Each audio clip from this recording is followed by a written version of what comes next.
सो ये है full test 11। तो चलिए स्टार्ट करते हैं इसके सॉल्यूशन को। Question number 46, given that abundances of isotopes 54, 56 and 57 are 5%, 90 and 50, average atomic mass निकालना। बिल्कुल फॉर्मूला बेस्ड क्वेश्चन है, सिंपल क्वेश्चन है। क्या करना है हमको?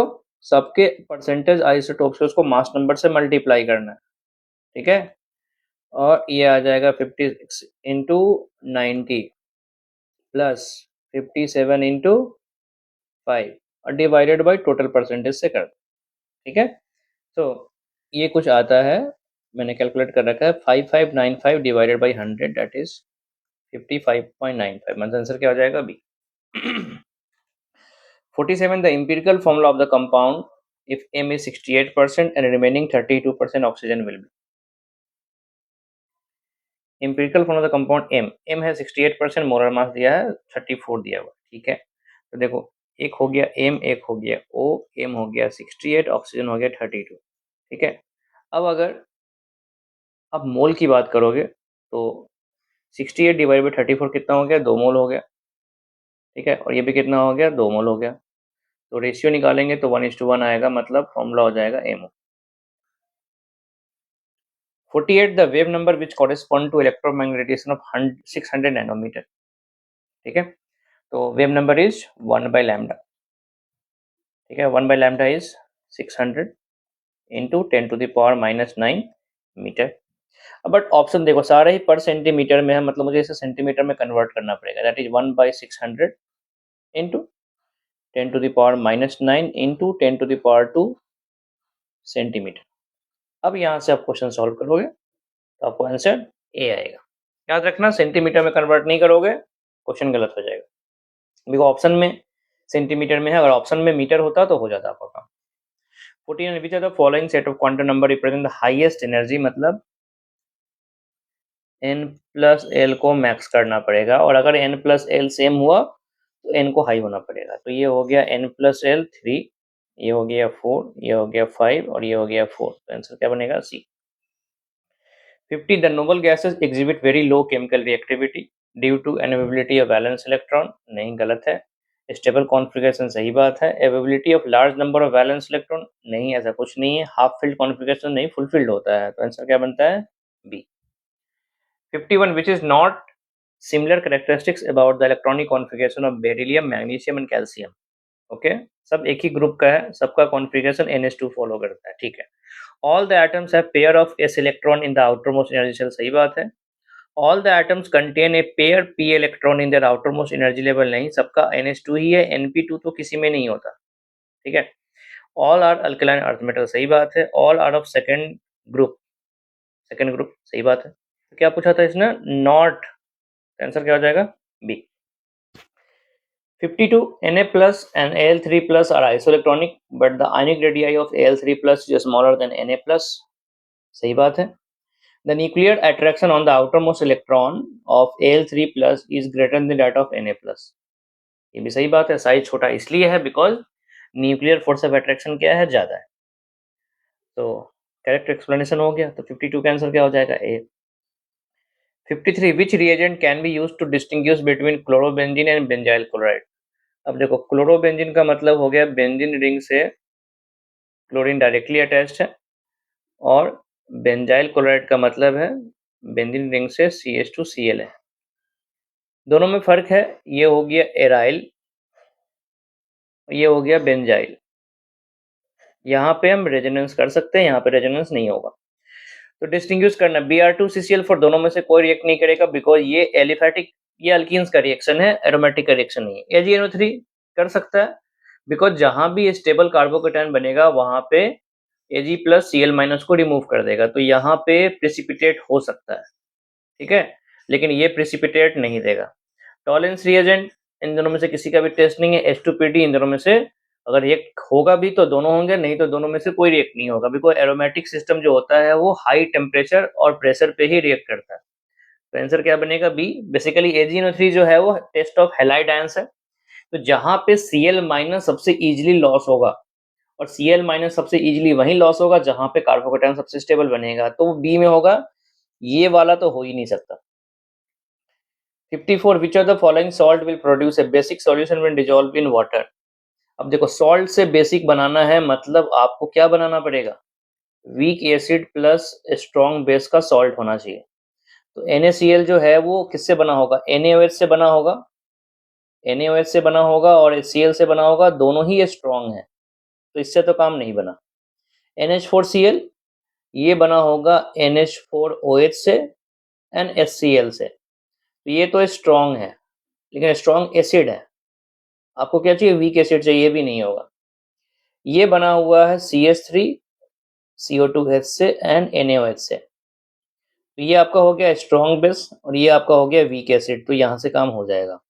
और KNO3 जो है वो strong acid and strong base से बना हुआ, तो इससे भी नहीं होगा, तो आंसर सी होगा। 55 match the list one with list two. Carbon monoxide neutral oxide होता है, बेरियम ऑक्साइड मेटल का है तो बेसिक होगा, एल्यूमिनियम ऑक्साइड एम्फोटेरिक होता है और chlorine non metal oxide acidic होता है। सो ए का 2 बी का 1, ए का 2 बी का 1, ये रहा। 56 which are the following has the highest dipole moment. CO2 का तो 0 हो गया, BF3 का 0 हो गया, NH3 का नॉन 0 हो गया, CCl4 का 0 हो गया।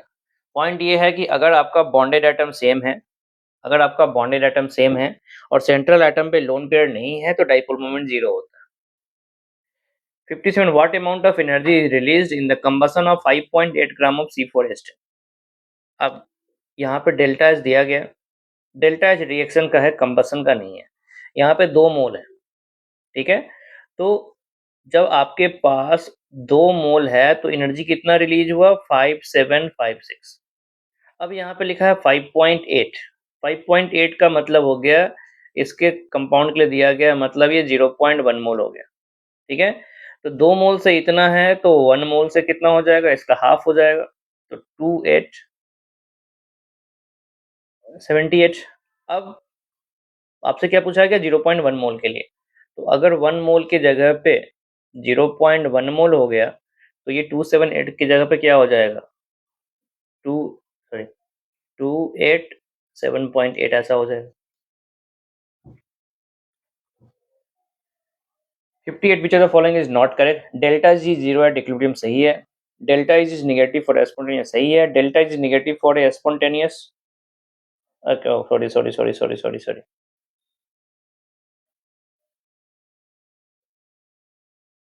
यहाँ पे डेल्टा जी पॉजिटिव लिखा था मैंने, नीचे वाला पार्ट ये गलत है, ये सही है, positive for a non spontaneous ये भी सही है। नॉट करेक्ट पूछा है तो बी आंसर हो गया। 59 for the reaction PCl5 to PCl3 plus Cl2 the forward reaction at constant temperature is favored by। Temperature constant है, फॉरवर्ड रिएक्शन को फेवर करना है मतलब इधर ले जाना है। Introducing an inert gas at constant volume, addition of inert gas at constant volume reaction को अफेक्ट, इक्विलिब्रियम को अफेक्ट नहीं करता है, कांस्टेंट प्रेशर पर अफेक्ट करता है डेल्टा एनजी को देख के। Introducing Cl2 eight constant volume, आप प्रोडक्ट बढ़ा रहे हो तो रिएक्शन तो पीछे जाएगा, ये भी गलत है। इंट्रोड्यूसिंग PCl3 ये भी प्रोडक्ट ही है, ये भी नहीं कर पाएगा। Introducing the reducing the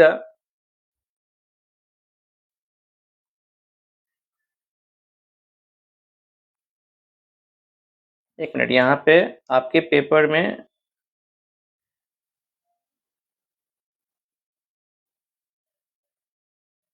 PCl5 होना चाहिए, PCl5 इंट्रोड्यूस होगा तो जाएगा। 59 का आंसर क्या दिया है, एक मिनट, PCl3 में तो नहीं होगा। रिड्यूसिंग द प्रेशर, प्रेशर को रिड्यूस करेंगे तो रिएक्शन आगे जाएगा, बिकॉज डेल्टा एनजी जो है वो ग्रेटर देन 0 फॉरवर्ड, यही होगा आंसर।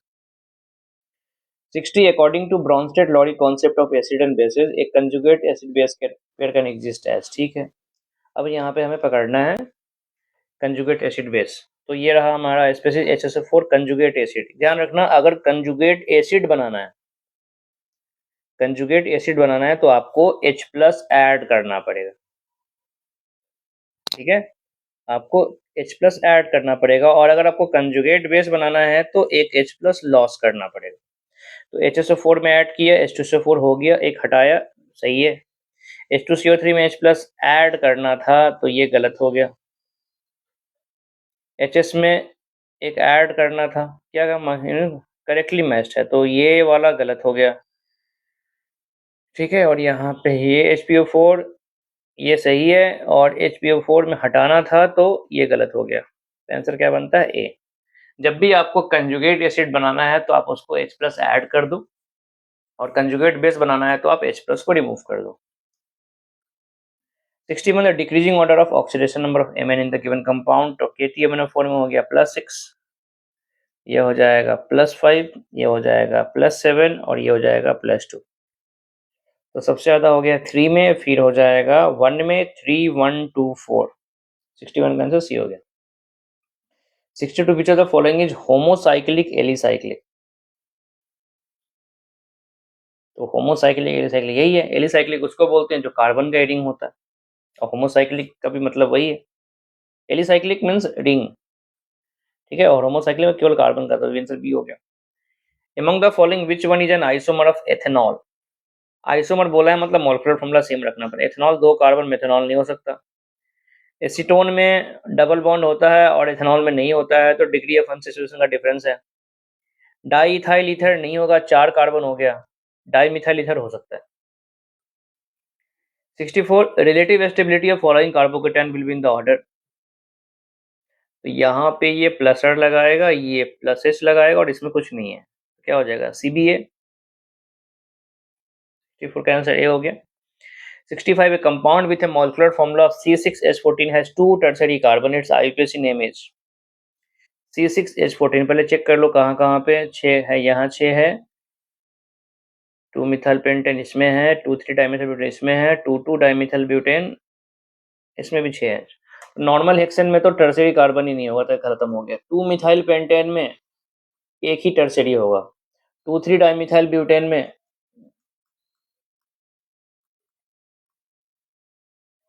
ये हो गया।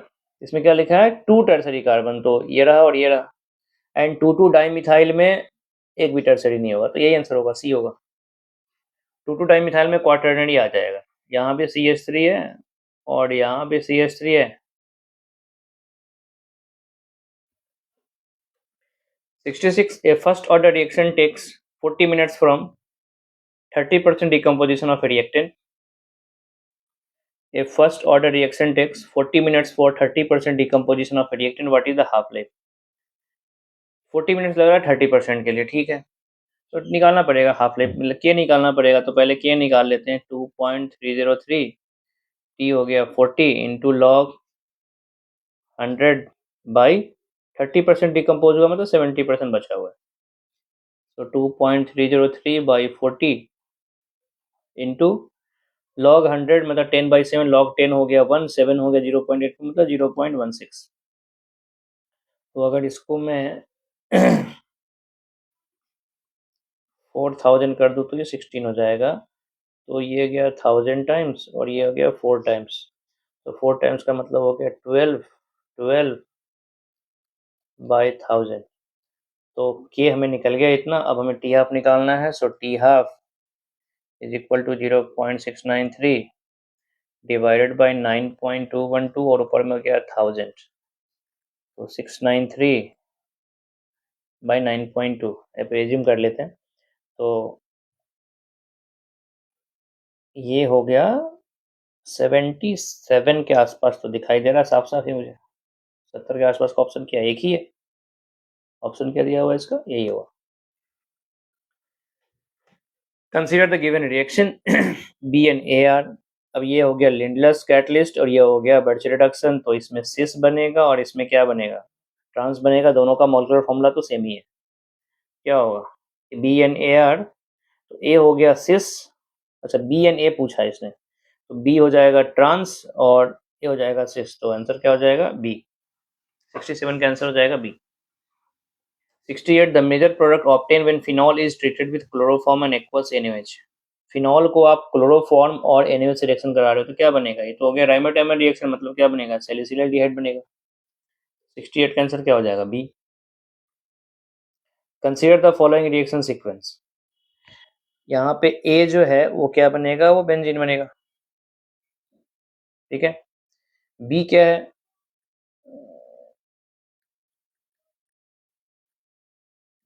ऐसा कुछ होगा और जिंक Ag क्या करेगा, इसको CH2 में कन्वर्ट कर देगा, तो इथाइल बेंजीन बनेगा। आंसर क्या हो जाएगा, सी। 70 a solution is obtained by mixing 300 gram of 30% and 200 gram of 20% solution by weight. The percentage of solute in the resulting solution will be, तो 300 30% मतलब यहाँ से कितना आ जाएगा, 300 इंटू 30% मतलब हो गया 90। वैसे यहाँ 200 का 20% है, तो कितना हो गया 40। टोटल कितना हो जाएगा 130 ग्राम। अब है परसेंटेज ऑफ सॉल्यूट, तो परसेंटेज ऑफ सॉल्यूट क्या हो जाएगा 130 डिवाइडेड बाय टोटल सोल्यूशन कितना हो गया 300 एंड 200 क्या हो जाएगा 500। ये हो गया 5 का मतलब हो गया 130 है, तो मतलब 20 टाइम्स में 100 आएगा 26%। 20 का आंसर क्या हो जाएगा B. The Henry's law constant of for three gases are this and this. Which of the following is the correct order of their solubility in water? तो जिसका KH ज़्यादा होगा उसका solubility कम होगा। तो सबसे ज़्यादा KH का वैल्यू कौन है, ये रहा 10K,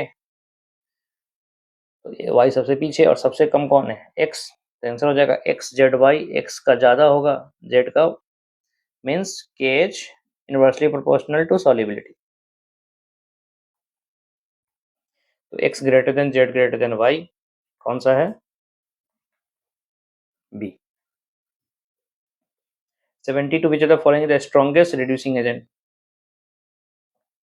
अब देखो अगर हैलोजेंस की बात करते हैं, ठीक है, अगर मैं फ्लोरीन, क्लोरीन, ब्रोमीन और आयोडीन इधर जाऊंगा तो रिड्यूसिंग एजेंट का बिहेवियर घटता है।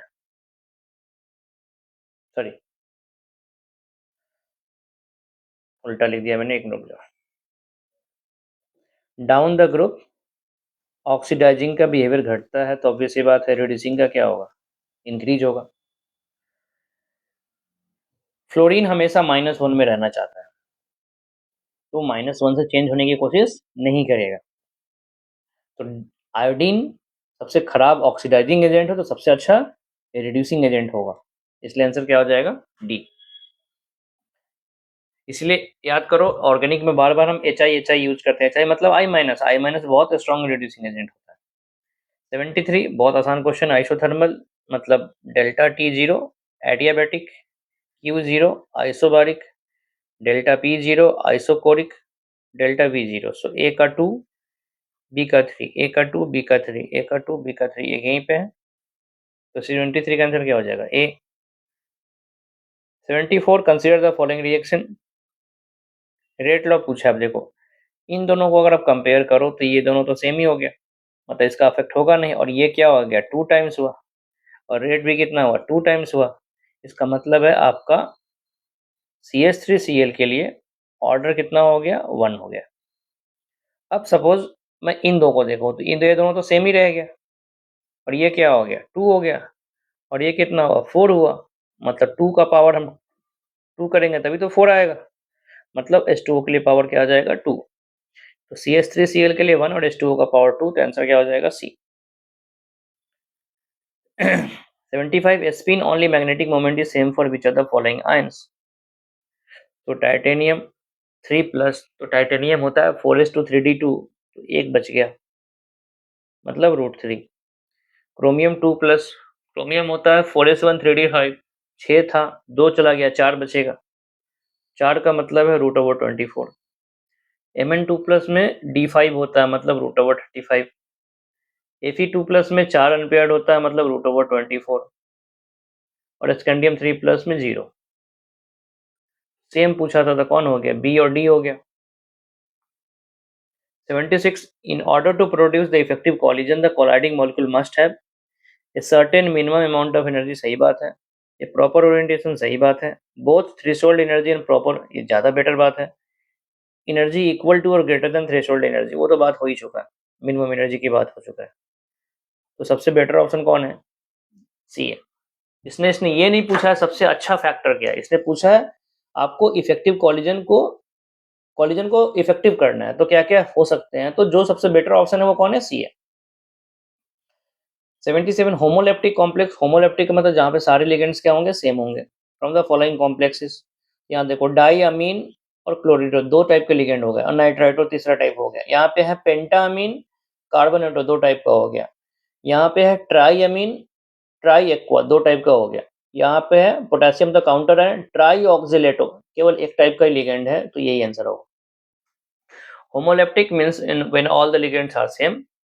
हेटेरोलेप्टिक का मतलब है जब आपका लिगेंड्स डिफरेंट होते हैं, मोर देन वन टाइप होता है। 78 if Ni2 plus is replaced by Pg2 plus in the complex NiCl2Br2, फिलहाल ये sp3 है एंड टेट्राहेड्रल है, ठीक है, और इसके पास दो अनपेयर्ड इलेक्ट्रॉन है, तो रूट ओवर 8 बोर मैग्नेट्रॉन इसका वो होगा। अब Pt अगर यहाँ पे आया, मतलब Pt Cl2 Br2 2 माइनस आया, तो उस केस में इसका आंसर हो जाएगा DsP2।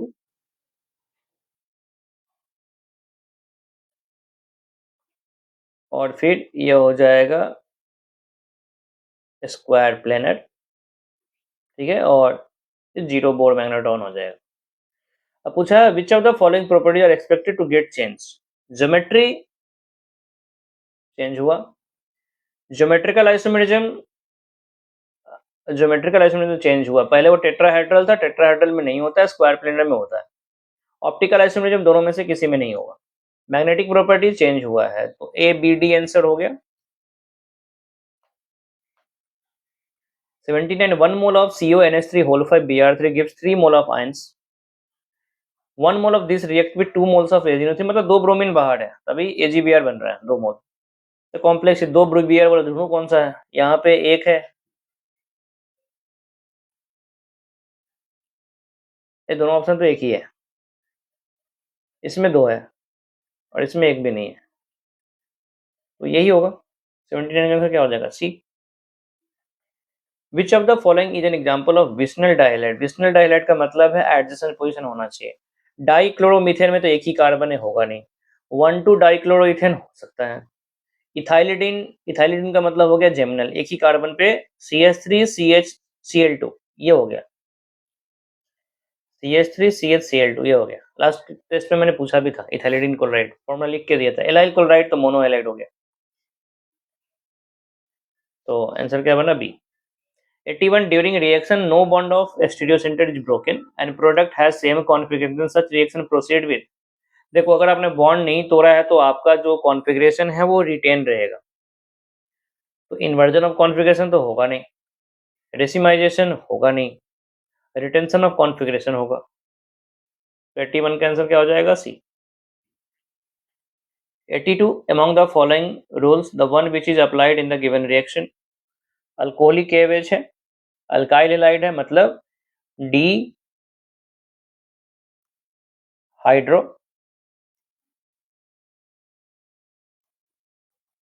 हेलोजिनेशन रिएक्शन होगा। ये रहा मेजर प्रोडक्ट, ये रहा माइनर प्रोडक्ट, ठीक है। तो मेजर माइनर हो रहा है, मतलब यहाँ पे कौन सा रूल चल रहा है, सैडजेफ रूल। एलिमिनेशन रिएक्शन में दो रूल चलता है, सैडजेफ रूल, हॉफमैन रूल।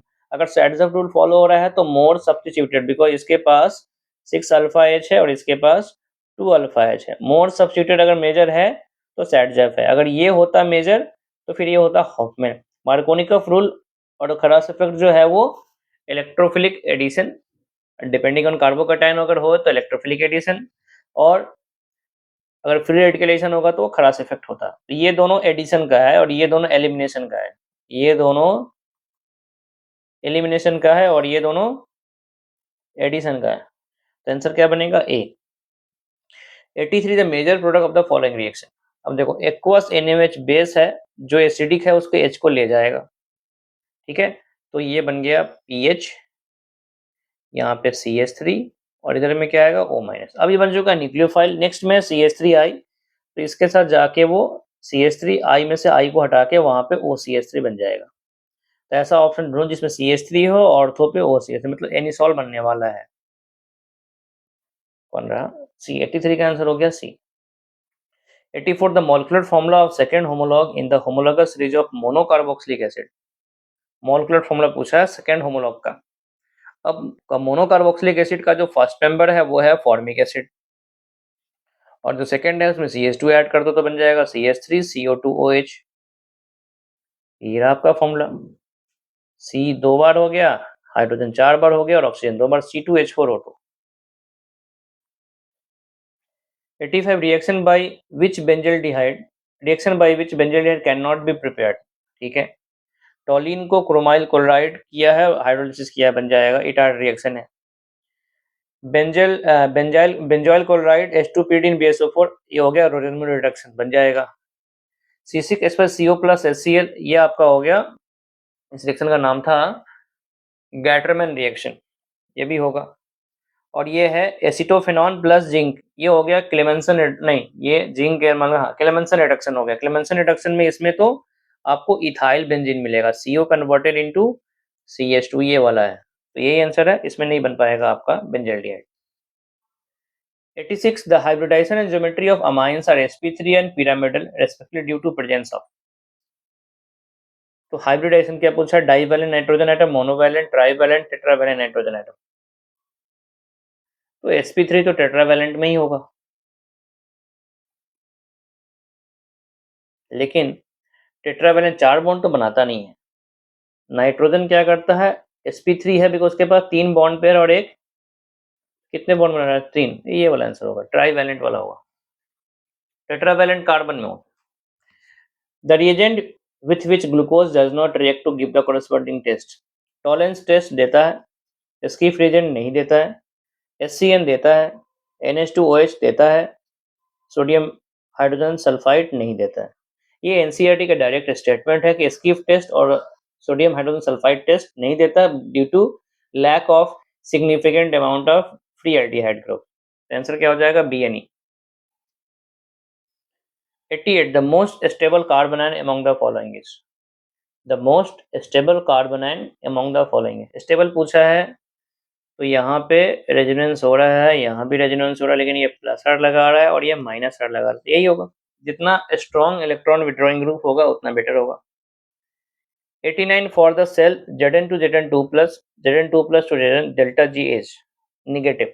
सेल को स्पॉन्टेनियस करना है, ये कौन सा है, जो भी इलेक्ट्रोड आपका एनोड है वही इलेक्ट्रोड आपका कैथोड भी है, मतलब ये कौन हो गया, ये आपका हो गया कंसंट्रेशन सेल। क्या हो गया, ये कंसंट्रेशन सेल। और कंसंट्रेशन सेल अगर स्पॉन्टेनियस करना है तो concentration of ion in cathode should be higher than anode, because इसको रिड्यूस होना है, रिड्यूस करना है तो पहले से चाहिए, और इसको बनाना है मतलब पहले से ज्यादा नहीं होना चाहिए, तो C2 ग्रेटर देन C1 होगा तो काम हो जाएगा।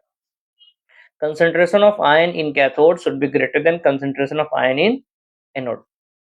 90 the negative inductive effect is shown by minus I effect पूछा है, negative inductive मतलब minus I, CH3 plus I, carboxylic acid minus I, ethyl plus I, CHR2 plus I, तो answer क्या हो जाएगा, B। तो ये था पेपर 11 का सॉल्यूशन, मिलते हैं नेक्स्ट सॉल्यूशन के साथ, थैंक यू।